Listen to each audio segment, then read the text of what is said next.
घटना के इतने दिन बाद मंत्री संजय सिंह आज पहुंचते हैं, पूरा मुआयना करते हैं और कहते हैं कि जल्द से जल्द न्याय दिया जाए और जो भी आरोपी है उसको पकड़ा जाए। इतने दिन बाद घटना के इतने दिन तक कहाँ थे? अंग्रेजी में एक कहावत है, justice delayed is justice denied. लगभग हर केस के साथ लोग फेस कर चुके हैं। जनसुराज की क्या मांग है? राज्यसभा चुनाव चल रहा था जहां देखा गया कि एनडीए ने 5 सीटों पर जीत हासिल की और जो है एडी सिंह वो बहुत बुरी तरीके से हारे। एक बार फिर तेजस्वी यादव को हार का सामना करना पड़ा। इसको लेकर क्या कहें? मुझे खुशी है कि आपने इस बात को अभी उठाया है, किसी और जर्नलिस्ट ने नहीं पूछा।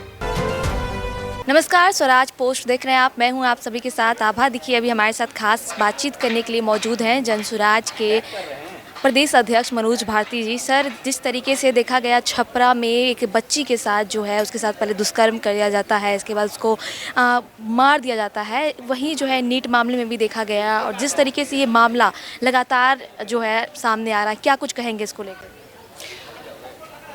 जिस तरह से प्रशासन और कानून व्यवस्था के रखवाले इस घटना को भी दबाने की कोशिश में लगे हैं और इसको गलत ढंग से प्रेजेंट कर रहे हैं, ये हमें नीट छात्रा का जो मामला था उसकी याद फिर से दिलाता है। जनसुराज की कोशिशों के कारण उस केस में जहानाबाद की जो नीट छात्रा वाला मामला था उसमें पहले एसआईटी का गठन हुआ, फिर सीबीआई का गठन हुआ और हम सीबीआई की रिपोर्ट के इंतज़ार में हैं। लेकिन काफ़ी समय हो गया है।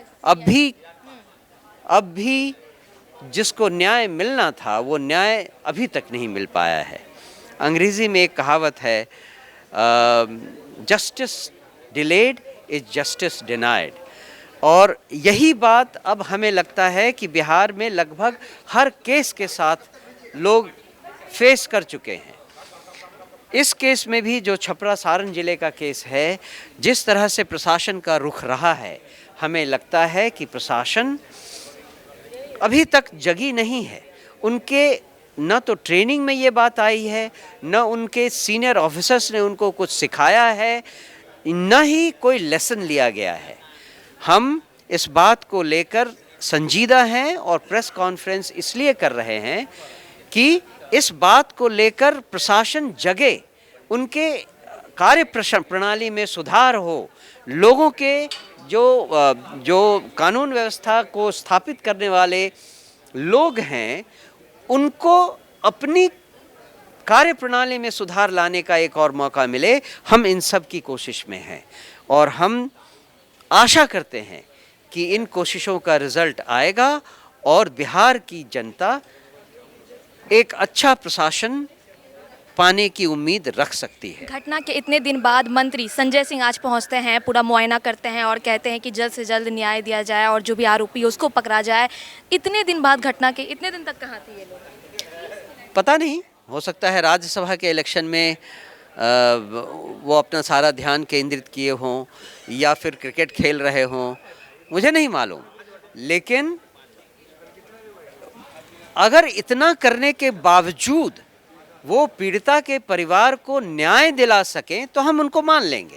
जिस तरीके से लेकिन देखा गया, जिस तरीके से नीट मामला में इतना दिन हो गया है, सीबीआई केस को टेक ओवर की, लेकिन फिर भी अभी तक कुछ भी निकलकर सामने नहीं आया। तो यही मैंने कहा, संजय सिंह चले गए, उनका धन्यवाद, 7 दिन बाद ही सही, लेकिन कम से कम न्याय तो दिलवाइए।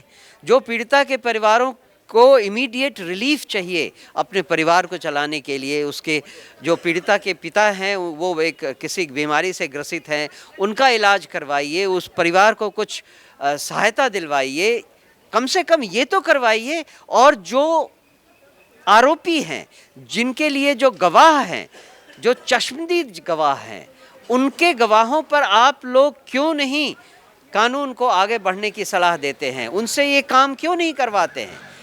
बिना किसी राइम और रीज़न के जो कानून व्यवस्था अलग अलग वक्तव्य दे रही है और गवाहों की बात कभी नहीं करती है, कम से कम इसमें तो बदलाव लाइए। जनसुराज की क्या मांग है इसको लेकर? सबसे पहली बात, पीड़िता के परिवार को उचित मुआवजा मिले, जिससे कि उनके साथ जो दुर्घटना हुई है उससे उनको उबरने का मौका मिले। दूसरा, जो दुष्कर्म करने वाले दोषी हैं उनको जल्दी से जल्दी पकड़ा जाए, क्योंकि उनके खिलाफ लोगों के गवाह हैं, जिन लोगों ने उनको ऐसा दुष्कर्म करते हुए देखा है, वो इन्फॉर्मेशन है।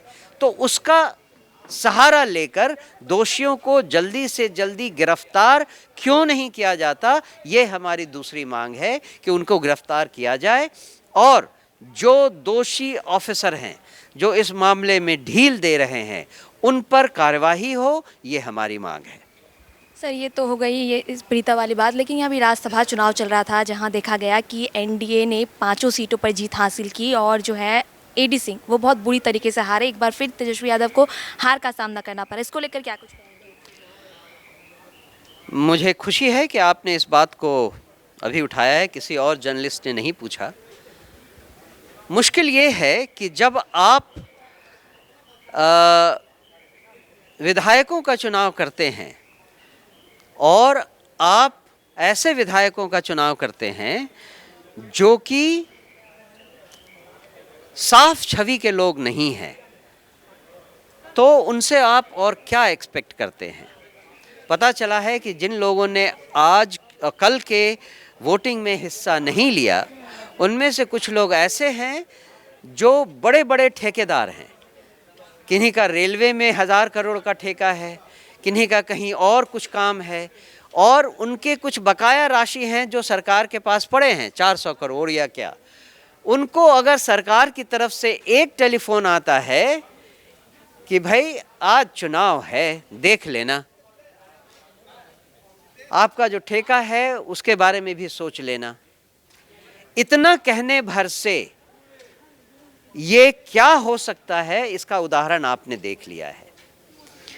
इसमें घूस देने की, पैसे ट्रांसफ़र की या पदवी देने की बात तो बहुत दूर है, केवल इस कारण से कि विधायकों की छवि ठीक नहीं है, वो कहीं के माफिया हैं, किसी तरह के ठेकेदार हैं जिन्होंने हमेशा गलत काम किया है।